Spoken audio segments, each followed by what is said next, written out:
저당권 객체가 될 수 없는 권리입니다. 바로 지역권이죠. 예? 지역권은 저당권 객체가 될 수가 없죠. 예. 나머지 뭐 업권, 전세권, 지사권, 광업권 이런 애들 싹 다 객체가 됩니다. 자, 다음 이제 12번. 자, 저당권에 관한 설명으로 틀린 겁니다. 자, 1번에 저당권자는 목적물 반환 청구권을 갖지 않는다. 맞습니까? 그렇죠. 점유를 하고 있지 않으니까요. 저당권자는 또 누구 있습니까? 네, 그렇죠. 지역권자죠. 뭐 계속 나오죠. 예. 자, 2번. 저당 부동산의 종물에는 저당권의 효력이 미치지 않는다는 약정은 등기하지 않더라도 제3자에 대해 효력이 있다 라고 하는데 등기를 해야 제3자에 대해서 효력이 있습니다. 일단 원칙적으로 이 해당 종물에 대해서는 저당권의 효력이 미칩니다. 미쳐요. 근데 종물에 저당권의 효력이 미치지 않겠다라고 만약에 당사자가 약정을 하게 되면 이제 미치지 않습니다. 근데 그거를 가지고 제3자에게 대항하려면은 당연히 등기를 해야 되는 거죠. 2번이 틀렸고요. 자, 다음 3번. 원본의 반환기일이 2년간 지체된 경우 채무자는 원본 및 지연배상금의 전부를 변제하여야 저당권 등기의 말소를 청구할 수 있다. 맞습니까? 예, 맞습니다. 싹 다 갚아야 돼요. 원금이랑 지연이자 전부 다 갚아야 말소 청구를 할 수가 있는, 뭐 당연한 말이죠, 이거는. 자, 다음 4번입니다. 저당권은 그 담보하는 채권과 분리해서 다른 채권의 담보로 하지 못한다. 이 채권과 저당권은 분리가 안 됩니다. 부종성이죠, 부종성.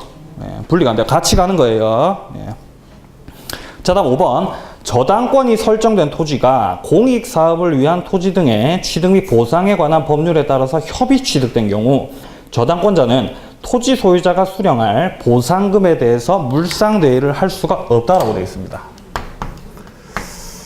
이게 상당히 많이 이제 질문이 들어오는 건데, 을이 저당권자고 해당 목적 토지가 만약에 수용이 되었다. 그러면 이렇게 수용이 되었을 때 이 수용에 대한 보상금 있죠. 이 보상금에 대해서 저당권자가 재빨리 압류를 하게 되면은 저당권의 효력이 미치죠. 미칩니다.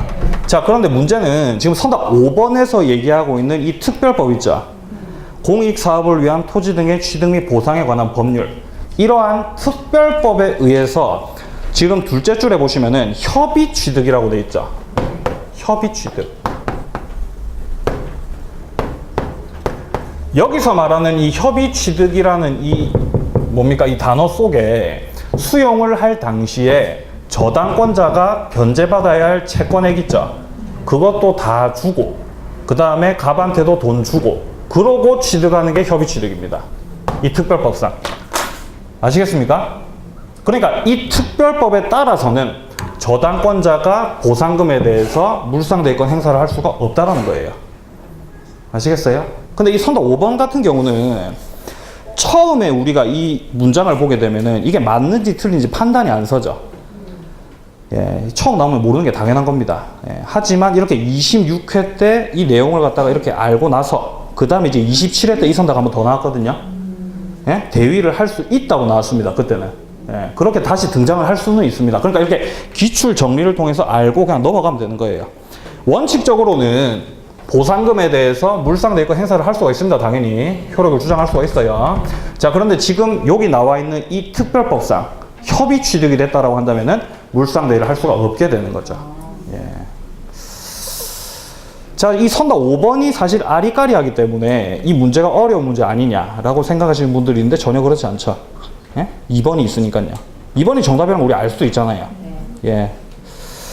여러분들 이런 문제 볼 때마다 뭔 생각을 하셔야 되냐면은 우리가 객관식 문제를 풀기 때문에 만약에 둘 중에 한 개가 헷갈릴 수가 있죠. 51대 49면은 51에다 올인해야 돼요. 이 중요한 겁니다, 이거. 자, 다시 한번 51대 49다. 그럼 51에 무조건 탁 올인을 해야 되는 거죠. 예. 그게 이제 객관식의 묘미죠. 자, 9번 보겠습니다, 이제. 자, 14번이죠, 이제. 예. 13번입니까? 예, 죄송합니다. 자, 저당권의 관한 설명으로 틀린 겁니다. 자, 1번. 저당권 설정자가 저당권 설정 후 건물을 축조를 했는데 경매 당시 제3자가 그 건물을 소유한 때에도 일괄 경매 청구권이 인정된다라고 되어 있습니다. 인정이 됩니까? 왜 안 됩니까? 저당권 설정 후니까 안 되는 겁니까? 아, 틀렸습니다. 죄송합니다.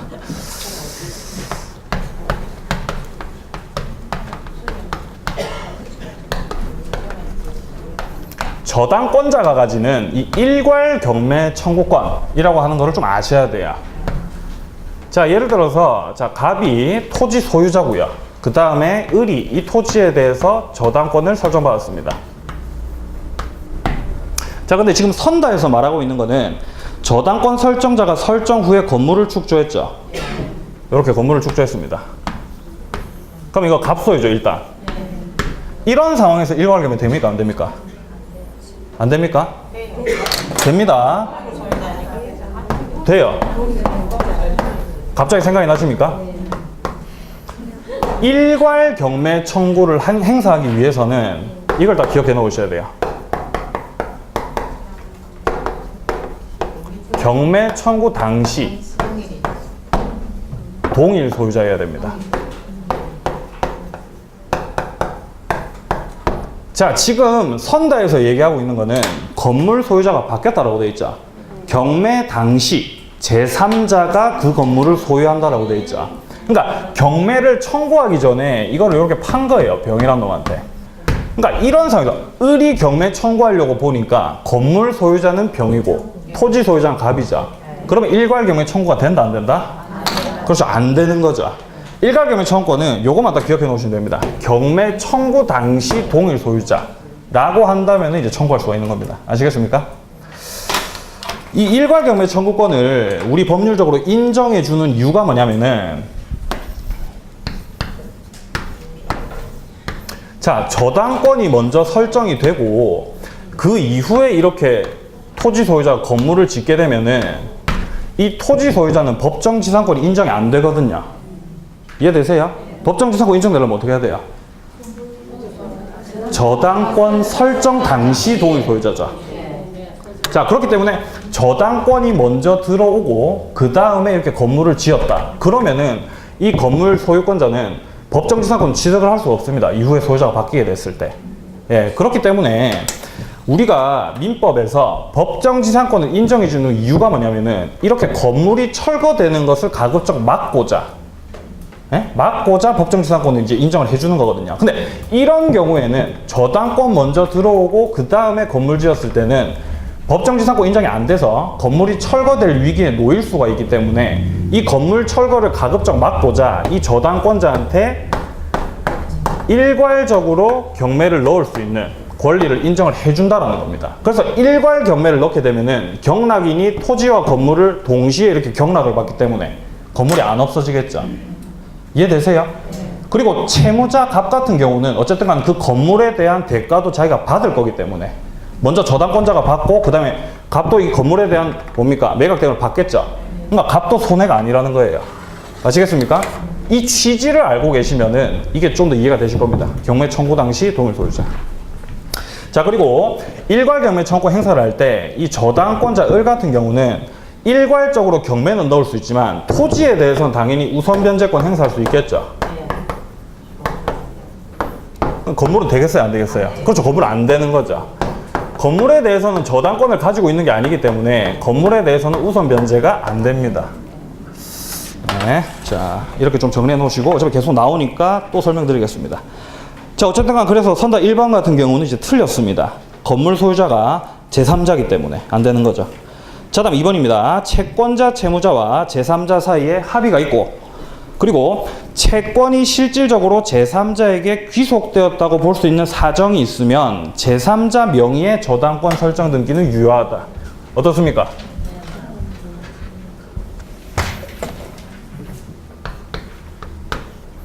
자, 이렇게 생각해 보세요. 일단 을이라고 하는 애가 채권자입니다.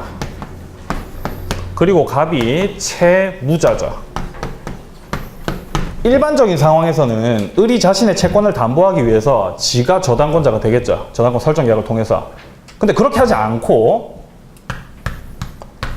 금전 소비대차 계약은 갑과 을이 체결을 했는데 저당권 설정 계약은 갑과 병이 체결을 해가지고 병이 저당권자가 될 수 있겠냐 이 말입니다. 이게 되겠어요 안 되겠어요 이게? 채권자는 을, 저당권자는 병. 되겠습니까 안 되겠습니까? 예? 당연히 되겠죠. 예? 왜냐면 1번이 정답이니까요. 그럼 2번은 맞는 말이잖아요.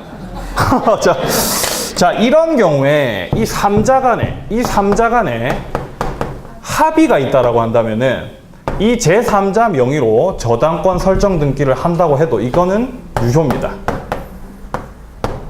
아시겠습니까? 채무자랑 저당권 설정자랑 다를 수도 있죠. 자, 다시 한번. 채무자랑 저당권 설정자가 다를 수도 있죠. 그럼 저당권 설정자는 뭡니까? 뭐라고 해요, 걔를? 그렇죠. 물상보증인이죠. 예, 좋습니다. 자, 이렇게 을이 채권자고 저당권자인데, 자, 갑이 채무자고 저당권 설정자가 병일 수도, 요럴 수도 있죠. 요렇게 저당권 설정 계약 체결해가지고. 그러면 이 병, 요놈 같은 경우는 물상 보증인이죠. 예, 이것도 얼마든지 할 수가 있죠. 예, 둘 다 돼요. 채권자와 저당권자가 다르든지 아니면은 채무자와 저당권 설정자가 다르든지 다 됩니다. 아시겠죠? 예, 좋습니다. 자, 다음 3번으로 넘어가겠습니다. 자, 저당권 설정 행위는 처분 행위이기 때문에 처분의 권리 또는 권한을 가진 자만이 저당권을 설정할 수 있다. 뭐 당연히 맞는 말이죠. 예, 다음 4번. 특별한 사정이 없으면 저당권 이전을 부기등기하는 방법으로 무효인 저당권 등기를 다른 채권자를 위한 담보로 유용할 수 있다.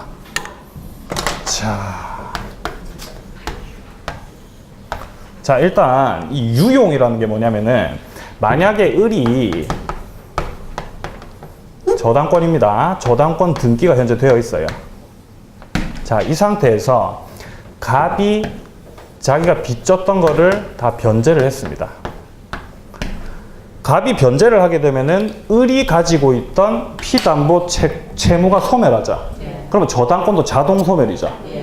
근데 등기부에는 아직 저당권 등기가 되어 있는 거예요. 어떤 상황인지 아시겠죠? 자, 그런데 그 상황에서 이후에 만약에 갑이 을에게 돈을 다시 빌려야 될 상황이 생겼다. 그리고 마침 저당권 등기되어 있던 거랑 액수가 똑같았다. 뭐 1억 1억이었다 예를 들어서. 그러면은 기존에 무효였던 이 저당권 등기 있죠. 이거를 내가 다시 니한테 돈을 빌려주니까 등기 다시 할 필요 없이 이거 그대로 쓰자. 유용. 이거 된다라는 겁니다. 아시겠습니까? 자, 그런데 지금 우리 선다에서 얘기하고 있는 거는 여기서 한 번 더 나아가서 애시당초 을이 가지고 있던 저당권은 갑의 변제로 현재 소멸을 했는데 저당권 등기부에는 아직 남아있는 상태입니다. 자, 그런 상태에서 만약에 갑이 병이라고 하는 애한테 또다시 돈을 빌렸어요. 병이 채권자입니다. 자, 그런데 이런 상황에서 을이 가지고 있던 이 저당권 등기 있죠. 요거를 요렇게 이전 받는 형식으로 해가지고 요 놈을 저당권자로서 이 등기를 그대로 유용하는 거. 된다 안 된다? 이게 된다라는 겁니다. 아시겠어요? 지가 직접 유용할 수도 있고 다른 채권자한테 넘기면서 그걸 또 유용할 수가 있는 겁니다. 아시겠어요? 예, 좋습니다. 유용이 돼요. 자, 그 다음에 이제 5번 보겠습니다. 특별한 사정이 없으면, 자, 저당권의 피담보 채권 소멸 후, 그 말소 등기 전에 피담보 채권의 전부 명령을 받아서 저당권 이전 등기가 이루어진 때에도 그 저당권은 효력이 없다. 지금 여기서 전부 명령이라고 하는 이 단어가 상당히 낯설죠. 근데 이거 뭐 몰라도 돼요. 네? 몰라도 됩니다. 우리가 여기서 판단해 볼 수 있는 거는 일단 첫째 줄에 저당권의 피담보 채권으로서 저당권이 소멸됐다라고 돼 있죠. 근데 그 소멸된 저당권이 뭡니까? 그 밑에 줄에 이전 등기가 이루어진 거죠. 소멸된 저당권이 그대로 이전됐다고요. 그럼 그 놈도 무효인 거죠. 무효인 거죠. 예, 이해되세요? 뭔 말인지? 그러니까 그 저당권 효력이 없는 거예요. 그렇게 판단하시면 됩니다. 예. 자, 다음 이제 14번 보겠습니다. 자, 갑은 그 소유 나대지에 을의 저당권 설정한 뒤 건물을 축조했다. 다음 중 옳은 겁니다. 자, 기억해 보시면은 X 토지에 대한 저당권 실행을 위한 경매 개시 결정 전에 갑이 A에게 건물 소유권을 이전한 경우 을은 X 토지와 건물에 대해서 일괄 경매를 청구할 수 있다. 청구할 수 있습니까? 네. 있어요, 없어요?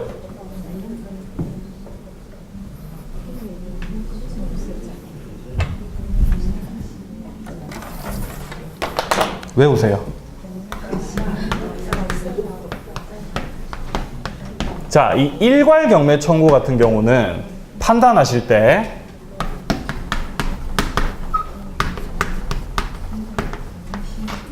경매 신청 당시 동일 소유자입니다.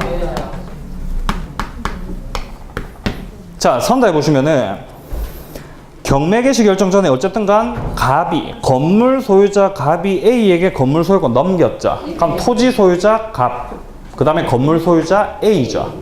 동일 소유자예요? 아니죠. 일괄 경매 된다고요? 안 된다고요? 안 된다고요? 안 된다고요? 예. 자, 그리고 이거랑 좀 비교해서 정리해 두셔야 될 게 법정 지상권 같은 경우는 그 성립 요건 중에서 핵심 요건이 뭐냐면은 저당권 설정 당시 동일 소유자입니다. 이걸 이렇게 정리해 놓으시면 됩니다. 이걸로 다 판단이 돼요. 예, 깔끔하죠? 예, 이게 이제 저의 장점입니다. 예? 복잡한 걸 단순하게. 예. 민망하네요. 자, 다음 니은.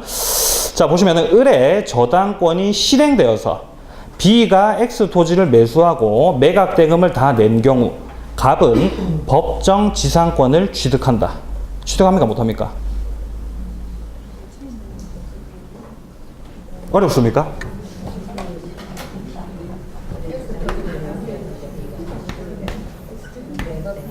자, 여러분들 일단 문제를 보시면은 자, 갑은 알겠습니다. 문제를 보세요. 자, 갑은 그 소유 나대지에 을의 저당권을 설정한 뒤 건물을 축조하였다라고 하고 있죠. 그러니까 이까지만 딱 읽었을 때 바로 판단이 되는 거예요. 법정지상권이 안 되는 거죠. 저당권 설정 당시 동일 소유자여야 되는데 저당권 설정 당시에는 건물이 없었죠. 네, 그러니까 법정지상권이 안 되는 겁니다. 아시겠습니까? 네, 좋습니다. 자, 따라서 이제 니은을 다시 읽어보면은 을의 저당권이 실행되어 B가 토지를 매수하고 매각 대금을 다 낸 경우 어쨌든 간에 지금 경매가 이렇게 실행이 돼가지고 토지 소유자가 다 바뀌었습니다. B로. 네, 그러면 토지 소유자는 B고 건물 소유자는 현재 A죠. 근데 법정지상권이 된다 안 된다? 네? 안 된다고요. 왜 안 된다고요? 저당권 설정 당시 동일 소유자가 아니라는 거죠. 판단됩니까? 법정지상권은 거의 한 문제 무조건 나온다고 봐야 되기 때문에 잘 정리하셔야 됩니다. 자, 다음 D글 한번 보겠습니다. 저당권 설정 뒤 X 토지에 대해 통상의 강제 경매가 실시되어 C가 그 토지를 취득한 경우 갑은 관습법상 법정지상권을 취득하지 못한다. 어떻습니까? 지금 니은이나 디귿이나 물어보는 취지는 동일합니다. 좌우지간 을이 토지에 대해서 이렇게 경매를 신청을 해가지고 지금 선다 뭡니까? 니은 같은 경우는 B가 토지를 매수했다라고 돼 있죠. 근데 선다 디귿 같은 경우는 강제 경매가 실시되어서 C가 이렇게. 그러니까 소유자가 달라. 그러니까 소유자가 B로 바뀌었냐 C로 바뀌었냐 이거 뭐 아무것도 안 중요하죠. 법정지상권 된다고요? 안 된다고요? 안 된다고요? 안 된다고요? 그러니까 디귿은 맞는 말인 거죠. 예. 자, 다음 리을 보겠습니다.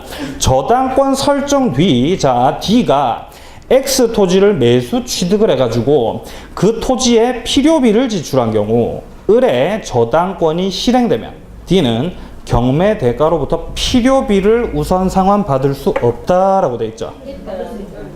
지금 여기서 D가 뭡니까? D가 뭔지를 아셔야 돼요.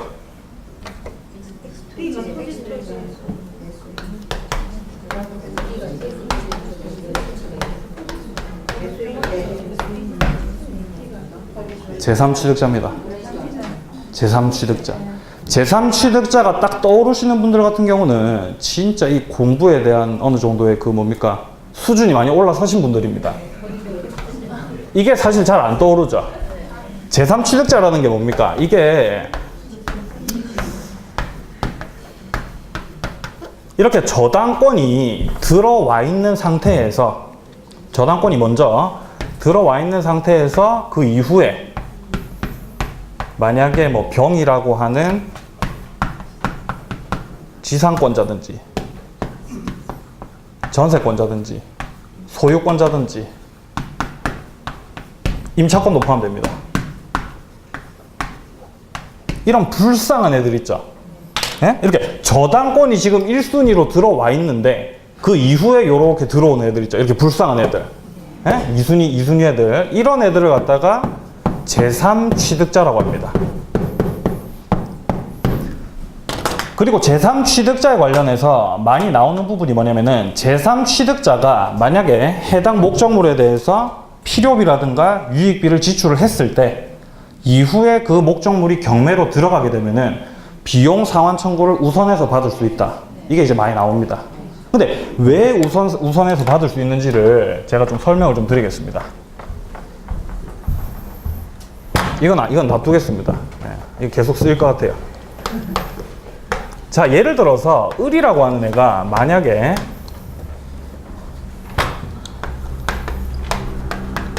자, 저당권자고 그 이후에 만약에 병이라고 하는 전세권자가 들어왔습니다. 그러면 전세권자는 뭐다? 그렇죠. 얘는 제3취득자라고요.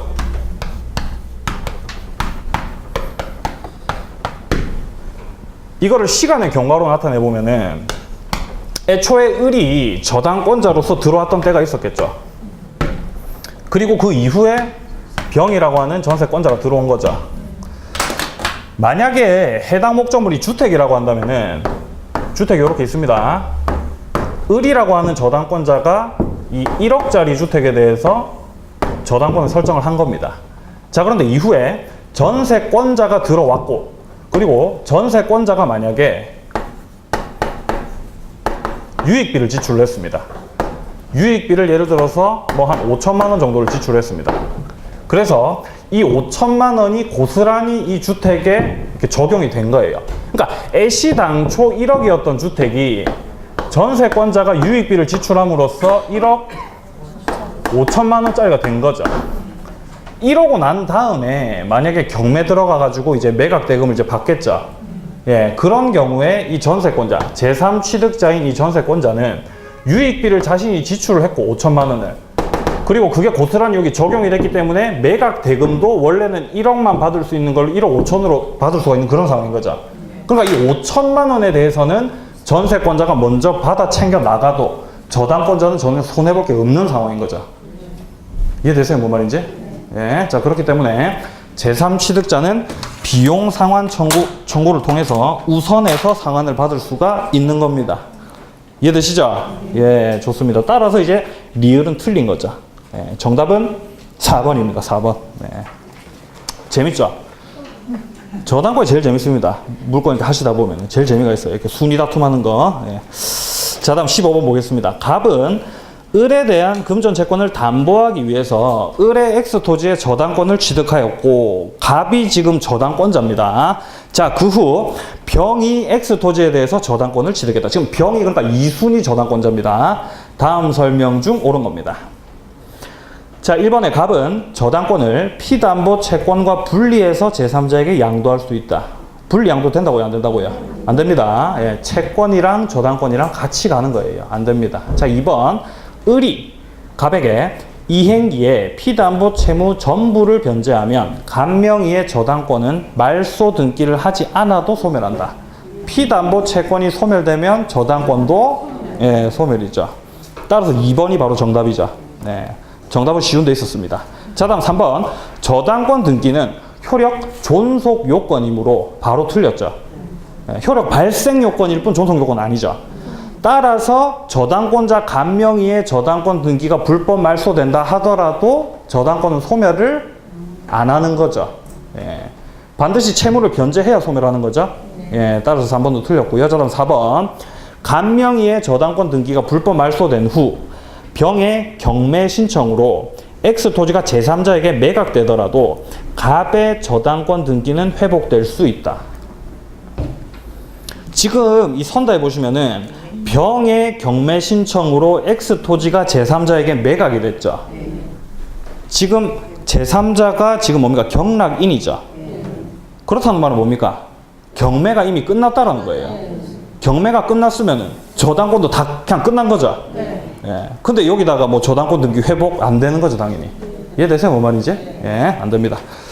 자, 다음 5번입니다. 만약 간명의의 저당권 등기가 무효인 경우 병의 저당권이 존재하더라도 갑과 을은 간명의의 저당권 등기를 다른 채권의 담보를 위한 저당권 등기로 유용할 수 있다. 자, 유용 또 나왔습니다. 예, 이게 이제 유용의 예외입니다. 자, 일단 당사자 사이에서는 자, 을이 만약에 저당권자라고 한다면은 죄송합니다. 자, 이 경우는 지금 갑이 저당권자죠. 예, 자, 을이 채무자고 자, 갑이 저당권자입니다. 자, 이런 상황에서 당사자 사이에 있어서는 이 저당권 등기를 갖다가 유용하는 게 얼마든지 가능합니다. 아까 설명드렸듯이. 자, 근데 문제는 지금 여기에서는 지금 병이라고 하는 후순위 저당권자가 있는 상태죠. 자, 이런 상태에서 만약에 을이 갑에게 빚진 거를 다 변제를 했습니다. 그리고 아직 말소 등기는 하지 않았어요. 아직 등기는 계속 되어 있는 상태입니다. 하지만 저당권은 소멸되었죠. 그러니까 당연히 후순위 권리자 병 같은 경우는 이제 기대를 하겠죠. 네? 내 순위가 이렇게 상승되겠구나 기대를 하겠죠. 그래서 병이 지금 이렇게 지 순위가 상승될 걸 굉장히 기대를 하고 있는 중에 나중에 을이 갑에게 돈을 다시 빌리고 우리가 이걸 다시 또 유용을 하자라고 하면은 병의 저당권의 순위를 침해하게 된다는 겁니다. 아시겠어요? 예. 이해되시죠? 뭔 말인지.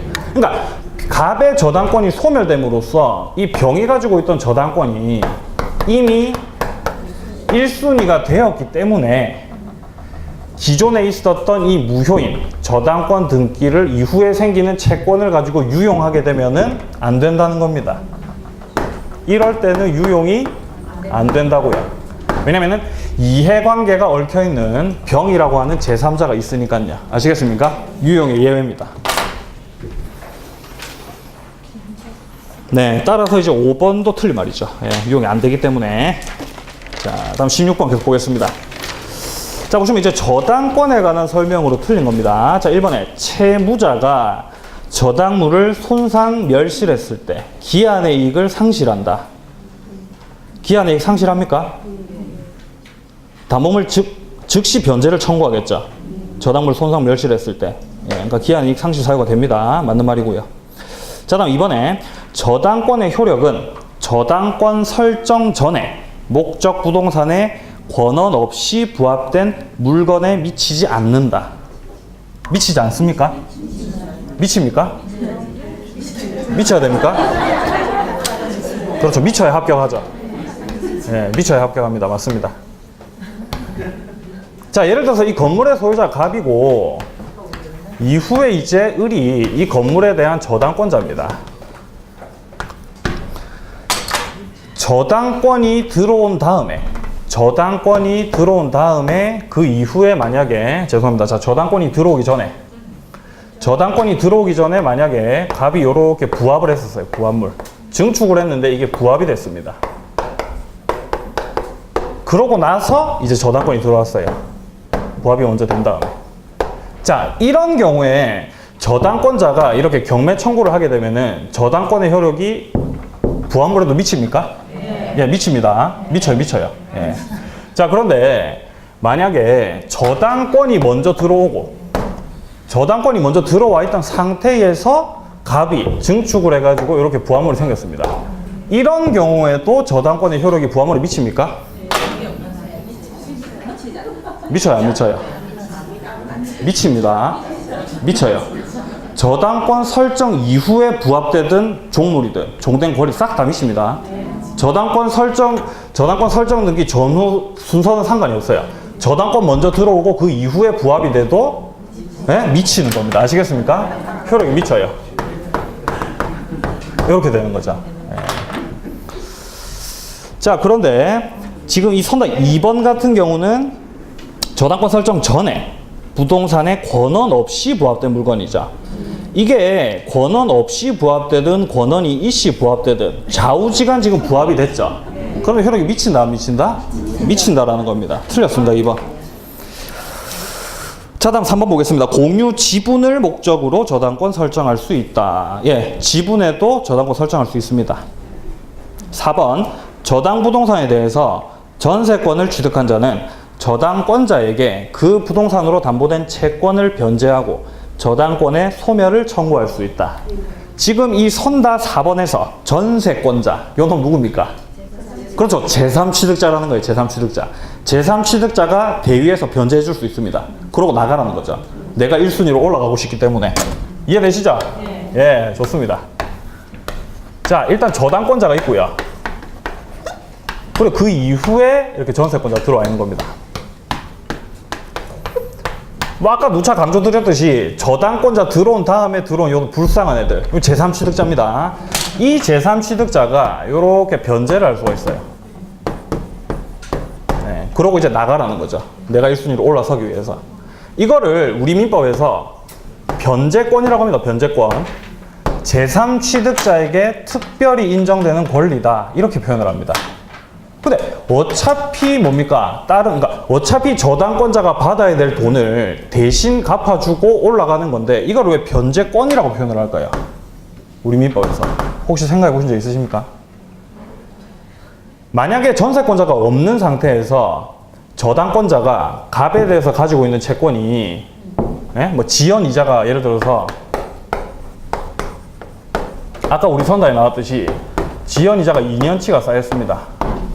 그러면 이렇게 전세권자가 아예 없는 상태에서 생각을 해봅시다. 갑이 저당권의 소멸을 청구하기 위해서는 지연이자, 원금 플러스 지연이자 2년치까지 싹 다 내야 소멸을 청구할 수 있죠. 이해되시죠? 자, 그런데 만약에 이렇게 제3취득자가 대신해서 변제할 때 있죠. 이럴 때는 지연이자 1년분만 변제하면 됩니다. 그러고 나서 이제 소멸 나가라고 할 수 있어요. 그러니까 변제권이라고 하는 거죠. 아시겠습니까? 예. 갑의 동의가 없으면 갑의 동의요? 갑의 동의랑은 상관이 없어요. 갑의 동의랑 전혀 상관이 없습니다. 예? 갑이 동의를 안 해줘도 명의인에게 바로 변제를 할 수 있는. 네, 그럼 얼마든지 할 수 있습니다. 저당권자 같은 경우는 빨리 돈 받고 나가고 싶을 상황이 생길 수가 있겠죠. 그런 경우에 저당권자가 내가 이 돈 받겠다라고 한다면 얼마든지 할 수 있어요. 예, 갑이랑은 뭐 전혀 상관이 없습니다. 예, 이건 담보 물권자들끼리의 문제이기 때문에 이 빚쟁이 갑 같은 경우는 아무 말을 할 수가 없습니다. 자, 그리고 1년 분만 지금 변제를 하면 되는데 만약에 을이 만약에 근저당이다. 을이 만약에 근저당이다라고 한다면은 채권 최고액만큼만 변제하고 나가라고 할 수가 있어요. 예. 근데 만약에 전세권자가 없는 상태다. 근데 채권 최고액을 이미 넘어섰어요. 채무액이. 그러면은 갑이 근저당권자 을에 대해서 돈 갚을 때는 그 채권 최고액 넘은 부분까지 싹 다 변제를 하고 소멸 청구할 수가 있거든요. 자, 그런데 제3취득자가 이렇게 대신 변제를 할 때는 채권 최고액만큼만 변제하고 나가라고 할 수가 있습니다. 아시겠죠? 예, 좋습니다. 자, 다음 계속 보겠습니다. 자, 5번에 보시면은 구분 건물의 전유 부분에 설정된 저당권의 효력은 그 전유 부분의 소유자가 나중에 대지 사용권을 취득한 경우에는 대지 사용권에도 미치는 것이 원칙이다. 이 구분 건물에 있어서 전유 부분에 대한 소유권을 취득을 하면은 대지권은 딸려오는 거죠. 딸려오는 겁니다. 예, 그렇기 때문에 저당권의 효력이 당연히 대지권에도 미치는 겁니다. 전유 부분에 대한 소유권을 취득하게 되면은 대지권은 딸려오는 거예요. 이거는 종된 권리입니다. 예. 자, 그렇게 보시면 되고 다음 17번 보겠습니다. 자, 보시면은 갑은 X 건물에 1번 저당권 취득했고 이어서 을이 전세권을 취득을 했습니다. 그 후 병이 2번 저당권을 취득했고 경매 신청 전에 X 건물의 소유자의 부탁으로 비가 새는 X 건물의 지붕을 수리한 정이 현재 유치권을 행사를 하고 있습니다.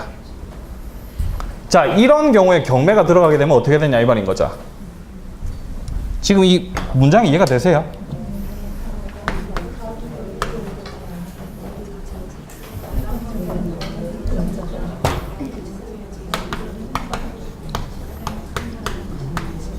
자, 일단 채무자를 뭐 예를 들어서 A라고 합시다. 채무자 A가 이렇게 있고 일단 1순위로 갑이라고 하는 저당권이 있는 거죠.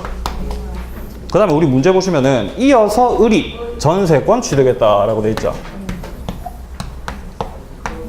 자, 그리고 계속 보시면은 그 후 병이 2번 저당권을 취득했다 라고 하니까 어떤 분들은 그러면은 2순위에 병이 이렇게 저당권을 취득한 거구나 이렇게 생각하시는 분들이 있어요. 2순위의 전세권자랑 저당권자 같이 있을 수 있습니까? 안 돼요, 안 돼요. 안 되는 거, 이게 안 되는 거예요.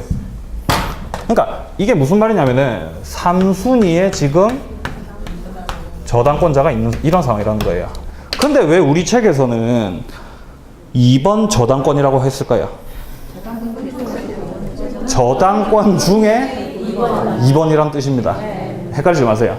그 판사가 나쁜 놈이에요. 자, 일단 저당권자 1순위고 그 다음 전세권자 2순위, 그 다음에 저당권 중에서 2순위, 그러니까 3순위인 거죠. 3순위. 예, 아주 헷갈리게 써놨죠. 자, 이런 상황에서 경매 신청 전에, 전이라고 하고 있죠. 지금 전. 자, X 건물의 소유자 부탁으로 B가 세는 X 건물의 지분을 수리한 정이 현재 유치권 행사하고 있습니다. 유치권자 아주 골 때리는 거. 자, 유치권자. 이렇게 있어요. 자, 이런 상황에서 경매 신청이 들어갔을 때 어떻게 되냐는 건데, 누가 경매 신청을 하든 그건 전혀 중요하지 않죠. 누가 경매 신청하든 그건 뭐 전혀 문제될 게 없습니다. 좌우지간 지금 1순위에 저당권자가 있기 때문에 요 놈이 말소 기준 권리죠. 그렇기 때문에 누가 경매를 넣든 얘가 넣든 얘가 넣든 얘가 넣든 아니면 얘가 넣든 상관이 없어요. 좌우튼간 1번 저당권자가 말소 기준 권리이기 때문에 싹 다 소멸입니다. 경매 들어가게 되면 매각 대금 받고 다 나가는 거예요. 예. 그러고도 못 받으면 어떻게 됩니까? 그럼 그냥 채권으로 남아있는 거죠. 채권만 남아있는 거죠. 예. 그리고 이렇게 경매하고 나간다 하더라도 유치권자 얘 같은 경우는 새로운 경락인이 만약에 등장을 했을 때, 예? 만약에 뭐 이렇게 무라고 하는 새로운 경락인이 이렇게 등장을 한다 하더라도 이 경락인에 대해서 계속 유치권을 주장할 수가 있는 거죠. 예, 아주 대단한 놈입니다, 유치권자. 자, 그런 상황을 딱 파악을 해 놓으시고, 그 다음에 이제 문제를 보시면은, 자, 1번에, 지금 보시면은 뭐 갑의 경매 신청으로, 2번에 뭐 을의 경매 신청으로, 누가 경매 신청하든 상관이 없어요. 봅니다. 1번에 갑의 경매 신청으로 무가 X 건물을 매수하면 X 건물을 목적으로 하는 모든 권리 소멸한다. 유치권 소멸 안 합니다. 틀렸고요. 자, 2번. 을의 경매 신청으로 무가 X 건물을 매수하면 갑의 저당권과 정의 유치권 제외한, 뭐 말도 안 되죠. 3번에 병의 경매 신청으로 무가 X 건물을 매수하면 정의 유치권 제외한 모든 권리는 소멸한다. 이게 이제 정답인 거죠. 예, 나머지 안 봐도 되겠죠. 네, 이해되시죠? 네. 예, 2번 저당권 아주 유명했죠. 자, 다음 18번 보겠습니다. 법정지상권 나와 있네요. 법정지상권 잘 정리하셔야 돼요. 자, 법정지상권이 성립되는 경우를 모두 고른 겁니다. 자, 기억해 보시면은 저당권이 설정된 토지 위에 건물이 축조된 후 토지에 경매로 인해서 토지와 그 건물이 다른 소유자에게 속하게 된 경우 법정지상권 됩니까? 안 됩니까? 안 됩니까? 돼요? 흔들립니까? 자, 저당권이 설정된 토지 위에 건물 축조라고요. 저당권 설정 당시 동일 소유자이 아니에요. 그렇죠? 아닌 거죠. 그럼 된다, 안 된다? 안 된다고요, 안 된다고요. 이거를 우리가 뭐 그림을 그리면은 훨씬 더 이해하기가 편하겠지만 우리가 시험을 칠 때 일일이 다 그릴 수가 없기 때문에 될 수 있으면 이제 문장을 보시면서 바로 파악을 하시는 게 좋죠. 일단 굳이 그림을 그리자면은 자, 저당권이 먼저 설정이 되고 그 이후에 이렇게 건물을 지은 거죠. 뭐 이런 상태입니다. 그러면 법정지상권이 안 되는 거죠. 왜냐면 저당권 설정 당시에 동일 소유자여야 되기 때문에 안 되는 겁니다. 자, 다음 이제 니은 보겠습니다. 토지에 저당권이 설정될 당시 지상에 건물이 존재하고 있었고, 존재하고 있었고, 양자가 동일 소유자에게 속하였다가 그 후 저당권 실행으로 토지가 매각되기 전에 건물이 제3자에게 양도가 됐답니다. 이러면 될까요, 안 될까요? 왜 됩니까? 저당권 설정 당시 동일 소유자이면 되는 거예요. 건물 소유자가 바뀌든 말았든 뭐 그건 상관이 없어요. 이해되세요? 뭔 말인지? 예, 좋습니다. 자, 다음 디귿입니다. 토지에 저당권이 설정될 당시 그 지상의 건물이 토지 소유자에 의해서 건축 중, 재밌네. 건축 중이네요, 이번엔 또. 자, 건물의 규모 종류가 외형상 예상할 수 있는 정도까지 건축이 진전이 됐답니다. 자, 이런 경우에 우리 민법상 이걸 건축물로 봐줄 거냐 안 봐줄 거냐인데 봐줍니다. 네, 건축 중이라 하더라도 저당권이 설정될 당시에 건물이 완벽하게 지어진 게 아니라 건물을 이렇게 짓고 있는 중이라고, 이렇게 쌓아 올리고 있던 중이라고요. 건축 중. 그리고 지금 선다에서 보시면은, 자, 건물의, 두 번째 줄에 건물의 규모, 종류가 외형상 예상할 수 있는 정도까지 건축이 진전됐다라고 지금 표현을 쓰고 있죠. 그러니까 건축물로 봐줘야 된다는 겁니다. 이럴 때는 법정지상권이 되겠다, 안 되겠다? 그렇죠, 되는 거죠. 예, 좋습니다. 자, 리을. 동일인 소유의 토지와 건물에 관해서 공동저당이 설정된 후 그 건물이 철거되고 제3자 소유의 건물이 새로이 축조된 다음 토지에 관한 저당권의 실행으로 토지와 건물의 소유자가 달라졌을 때입니다. 되겠습니까? 안 되겠습니까? 안 됩니까? 자, 일단 이 리을 같은 경우 상당히 좀 아리까리하죠. 근데 우린 정답을 찾을 수가 있겠죠. 왜냐면 지금 두 놈씩 짝지어져 있기 때문에 니은 디귿이 확실하게 법정지상권이 된다 라고 하는 확신이 딱 들었으면 바로 2번 찍고 넘어갈 수가 있는 겁니다. 자, 근데 하지만 리을이 좀 아리까리하기 때문에 좀 그리겠습니다. 어떤 상황인지. 자, 보시면 일단 동일인 소유의 토지와 건물에 관해서 공동저당권입니다. 자, 이렇게 토지 소유자와 건물 소유자가 이렇게 동일하게 있습니다. 자, 이런 상황에서 토지와 건물에 대해서 만약에 을이라고 하는 공동저당권자가 있는 거예요. 자, 이런 상황입니다. 자, 이런 상황에서 그 건물이 철거되고 제3자 소유의 건물이 새로이 축조된 거죠.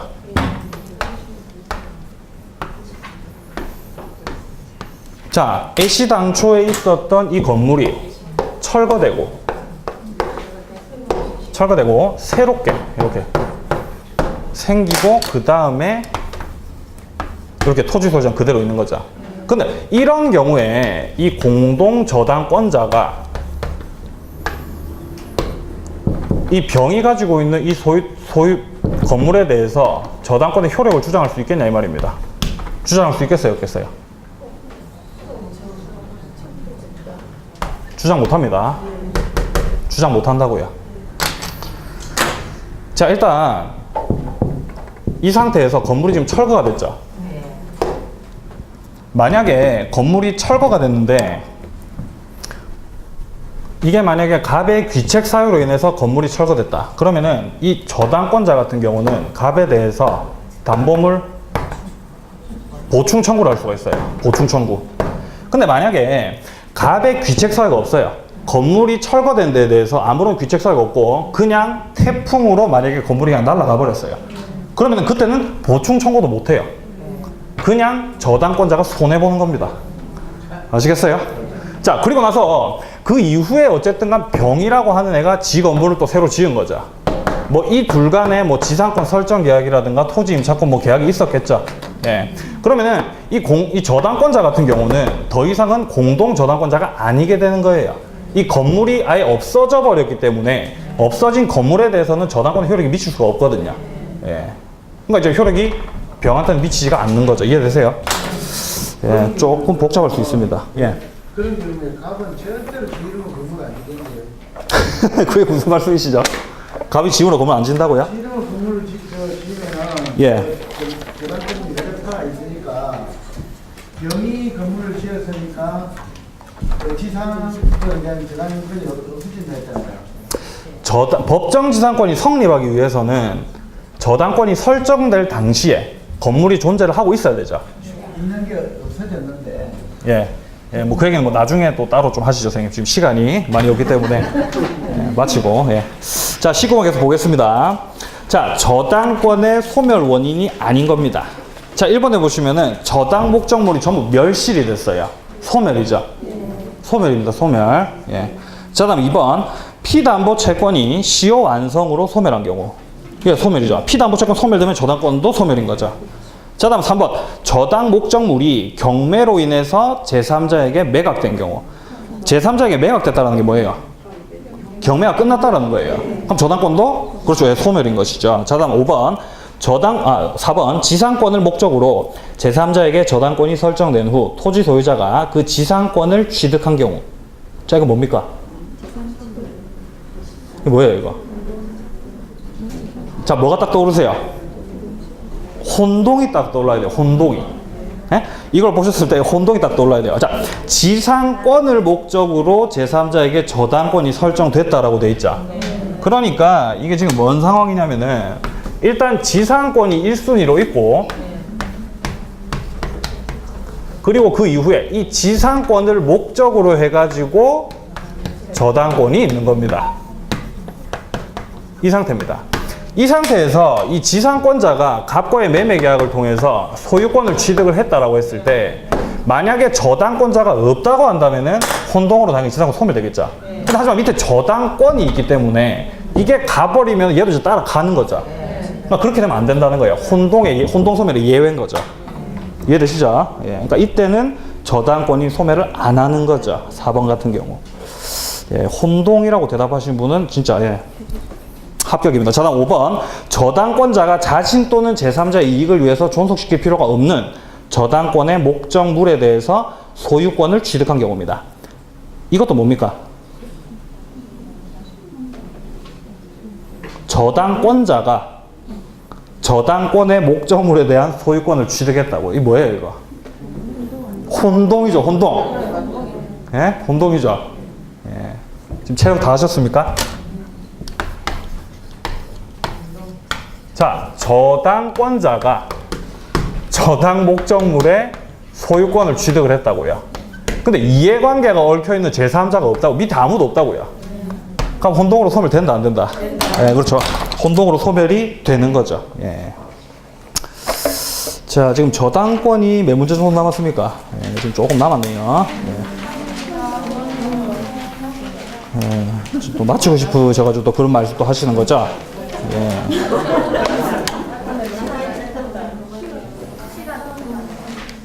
(21번까지만) 보고 마치겠습니다.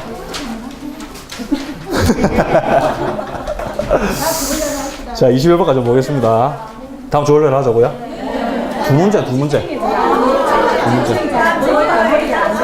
지금 다 촬영되고 있어요, 지금. 네? 지금 다 촬영. 여러분들, 이게 왜 그러냐면은, 22번서부터 이제 좀 근저당 관련된 내용도 나오고 하기 때문에 끊어지는 맛이 있어야 돼, 끊어지는 맛이. 예. 집중이 안 됩니까? 알겠습니다. 네, 알겠습니다. 알겠습니다. 그러면은 지금 진도가 좀 망했기 때문에 4월달 넘어갈 수도 있어요. 근데 4월달 넘어가면 어떤 문제가 생기지 아십니까, 여러분들? 나중에 우리가 5월달에 2차 기출 문제 풀이를 들어갑니다. 그러면은 그때는 이제 화, 수, 금, 토 싹 다 5회 수업이 있어요. 근데 거기서 플러스 월요일까지 수업을 한다고 생각해요. 저는 괜찮아요, 그렇게 해도. 그럼 어떨까? 여러분 힘들지 않을까요? 다음 주에 많이 하면 됩니까? 다음 주에 또 다른 말 하실 것 같은데요. 알겠습니다. 어쨌든 그러면은 알겠어요. 예. 그러면 다음 주부터 이제 20번부터 다시 문제를 좀 풀도록 하겠습니다. 혹시 모르는 거 있으시면 언제든지 물어보십시오. 예. 제가 성실하게 답변 드리도록 하겠습니다. 예. 오늘 너무 고생 많으셨습니다. 조심히 들어가세요. 수고하셨습니다.